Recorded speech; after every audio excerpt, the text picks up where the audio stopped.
Hello everyone, and welcome back to John and Mandy Go RVing.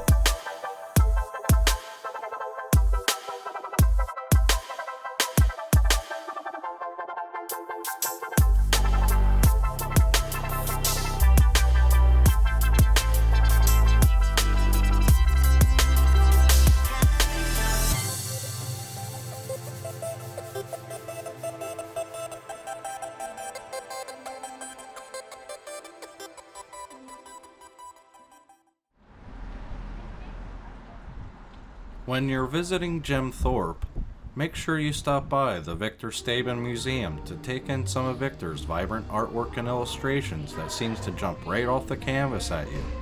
His portfolio spans 25 years as one of the nation's top illustrators, gracing the New York Times, Rolling Stone, Disney, Time Magazine, as well as commissioned 9 postal stamps for the Postal Service, among other things. Today we meet with Victor to get a good idea of what he's been up to since he moved to Jim Thorpe over 15 years ago. But before we get too far ahead of ourselves, let's take a few moments to check out some of his artwork over the years.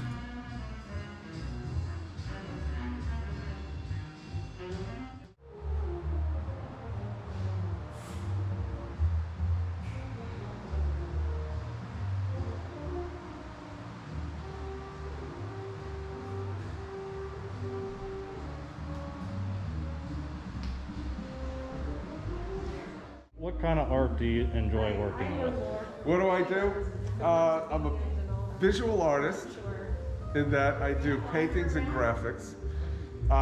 Since I've been in the building, I've considered the building an art form. You haven't really walked around the whole place yet, but we've been designing it and constructing and like creating this new environment as we go along. And one of the things that you can, look, an example of that is the room next door with the gigantic beams. Yes. We just sort of conquered that a couple of months ago, in that we took the ceiling down so we could show it off. More about the artwork, I used to be an illustrator, and now I work as an independent artist who creates his own themes. As an illustrator, you're sort of working on commissions, other people's ideas. I did that for about a couple of decades. Now I'm working on my own stuff. We came into this building. I was renting a studio in the building about 18 years ago. Okay. It came up for sale, and I bought it for almost nothing. And since then, I don't know how much renovation. It's one of those things. And as I created the space, I started filling it with the artwork. The room we're in now is the Turtle series. It's a series of biographical paintings that are allegories that tell the story of my life in the context of an icon that I just decided to work on early on, which is the turtle. And it was a self-imposed assignment that I gave myself. And initially, it seemed a little forced. I said, okay, I'll do this. I'll create a body of work that is thematic with a turtle in it. And the more I did it, the more I enjoyed it, right? And so I think in terms of like, how can I put a turtle into my next painting all the time? Which, if I was looking at it from the outside, I would think, that's odd. But it's very comfortable for me. Right. And so, one of the things that was happening is, I'm working on this series when my kids are 3 and 4. Okay. And in this painting, you could like focus on this painting now. In this painting, I show my kids jumping on what they call the mommy and daddy bed. They would take a bath, we'd dry them off, and then they would run into our bedroom and jump up and down. And one of the things that I noticed is the pure joy they had. You Right. could focus Yes, in on this definitely. gal's face. You could just see that when's the next time you could be that happy. And I said, I gotta put this in the turtle series. So I put them jumping on the bed, I put the turtle in the foreground, and I love ellipses and I love spirals. So to make this piece of work, to tie this piece of work together, I created this gigantic spiral that is banding the inside of the room. And if you look, like, there's a spiral in here, there's a spiral, there's hidden spirals everywhere, right? Yes. Like, I don't know how many there are, but here's like another one. I just can't stop making them. And there's a turtle up here that's crashing in as if the top of the painting is water. So this is the turtle series coming to life in the context of my family growing up. And over here we have a painting that is of my daughter, and I'm very connected to art history in that when people ask me, like, who are your influences? There are many influences. It goes back to the Renaissance, and it comes forward internationally to cultures like the Japanese, and the Dutch, and the Italians, and Inuit Eskimos. And so I have my little daughter here. She's looking at the ABCs of art. She has a book on her lap. This is Picasso, this is Henry Rousseau, this is John Singer Sargent. Oh, wow. And what I want to have, this painting is called The Fairer Hand. And what's going on in this painting is, it's dipping into art history. It's my hope that my daughter will follow and create a dynasty as far as a family of artists. And she's sitting in a studio that has a Jackson Pollock floor. Behind her is an abstract painting of a turtle shell, which celebrates abstract art. It has a grid going through it, which is something you would never have in a piece of abstract art. And that is also a reference to art history, because before they could blow something up with a projector, they would grid it out and look at it and follow the grid to reproduce something small into something big.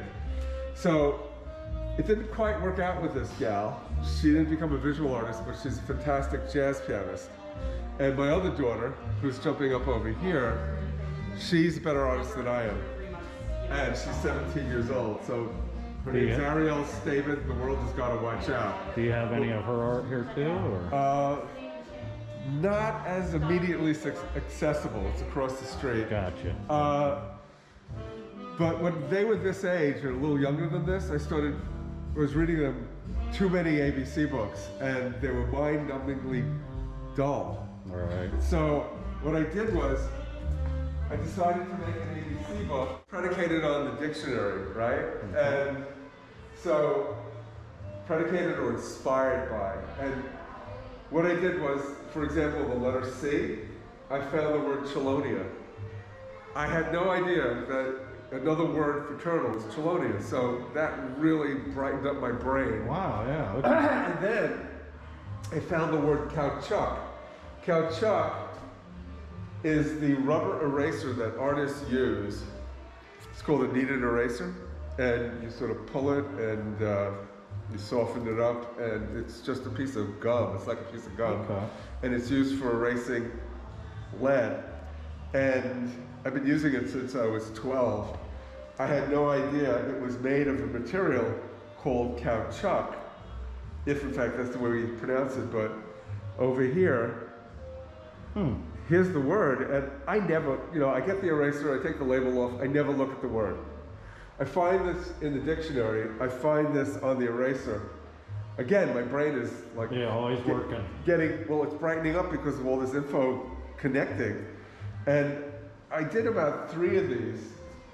Like, I did ABC, and I realized reading the dictionary was giving me so many ideas that I took on the whole project. It took 3.5 years. So if you zip around the room, you can see all the artwork in the book. And you can buy the book at victorstabin.com. And one of the things that happened after this book was created, somebody came in here from the Allentown Art Museum. They gave me a one-man show. And then they have an education department, and they asked me to be an artist in residence in all these different regional schools.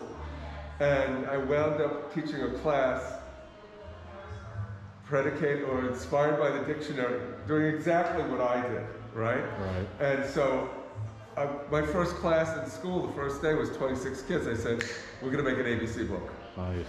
And so I had kids reading the dictionary, learning new words, coming up with ideas. And that got turned into this. Okay. This is student work, right? And this is book after book after book of student work. And I also made the book into a box of flashcards.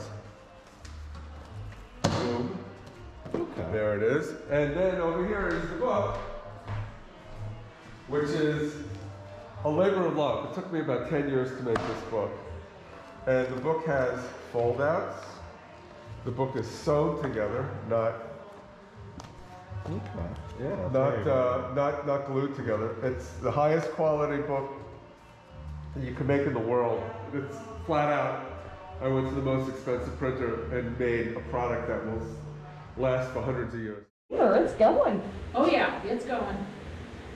This town used to flood every year back in its heyday, and the water would just come rushing down this main street. And people would literally every year pick up their furniture and move it to the second floor of their residence because it would flood so badly. And I guess I don't know when, but they obviously decided they're going to contain this creek at some point now. Huh, As that's they're visiting, really but it is neat. one winding back and forth under the street and under houses, and it's really, really cool. And he is the artist designed, you'll see architectural elements that he's incorporated all throughout the building. Yeah, so it's just one big piece of art, this building. It is the, yeah. the renovation. Pretty amazing. Pretty amazing, yeah. Beautiful. And he seems like a nice guy too. Yes, he's real nice.